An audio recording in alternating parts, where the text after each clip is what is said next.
1, Debbie Abrahams. Minister. Thank you, Mr. Speaker. With your permission, I'd like to answer question 1 and 2 together. The Government is committed to supporting disabled people affected by the COVID-19 outbreak. We continue to monitor the impact of COVID-19 on disabled people using existing and new data sources. Debbie Abrahams. Thank you, sir. Mr. Speaker, between March and July, disabled people, which include people with a health condition or an impairment, accounted for almost 60% of all COVID deaths. Yet a survey of disabled people in Greater Manchester revealed that 8 out of 10 weren't included in the official government shielded group, in spite of 57% having significant support needs. Mr. Speaker, with the second wave upon us, what is the Secretary of State doing to ensure that all clinically vulnerable people are shielded and properly supported?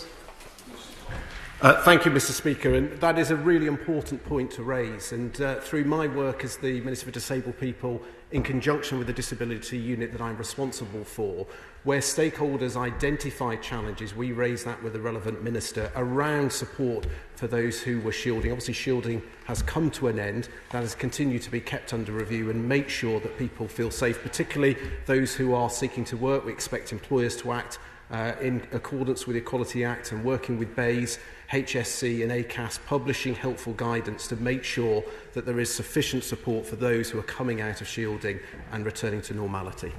2 withdrawn, so we go to Caroline Rose. Thank you, Mr. Speaker. The charity Sign Health has been working to provide BSL translation for COVID sufferers in health settings free of charge since the pandemic began. They've submitted a grant application to the Department of Health and Social Care, but so far that has not been awarded to them.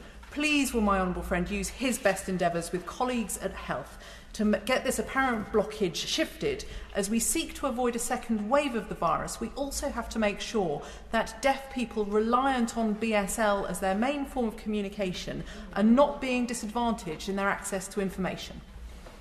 Mr. Speaker, I know through my honourable friend's work as the chair of the Women and Equalities Select Committee, there is no stronger advocate for accessible communications, and this is something that stakeholders rightly raise time and time again. And again, through the Disability Unit, we've reminded all government departments of the importance of this.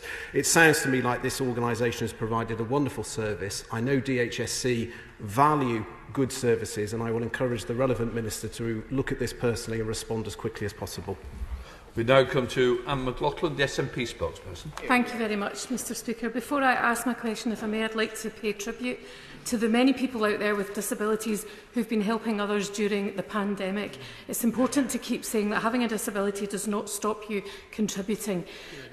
For many, however, their disability prevents them from having a job and they're dependent on social security payments. And those payments, sometimes you have to jump through hoops to prove that you are disabled enough to deserve them. Right now, face-to-face work capability assessments are on hold, understandably, but the wait is causing untold stress. So will he represent the needs of those people to the Work and Pensions Secretary and join me in calling for paper-based assessments to be made available to everyone? I think you'll remember a really good question. First of all, absolutely right about wanting to be able to contribute. You ask any disabled person, they want to have the same opportunities that anyone else would take for granted. Rightly, we had to suspend face-to-face assessments. We have, where possible, been used paper-based reviews, and we're bringing telephone assessments into WCA in the same way that we've done with PIP. Again, warmly welcomed by stakeholders. But in the long term, as part of the Green Paper in the coming months, we'll be exploring better ways to reform the assessment and increase the likelihood of being able to do paper-based reviews wherever possible, predominantly where we're able to get better quality medical evidence. Minister Tomlinson. Thank you, Mr. Speaker. SSP is increased annually through uprating, which does not require an equality impact assessment. Individuals requiring further financial support may receive it through the welfare system. Olivia Blake. Research by my union, the GMB, has shown that a failure to raise statutory sick pay to livable rates has had serious detrimental effects on particular groups in our society.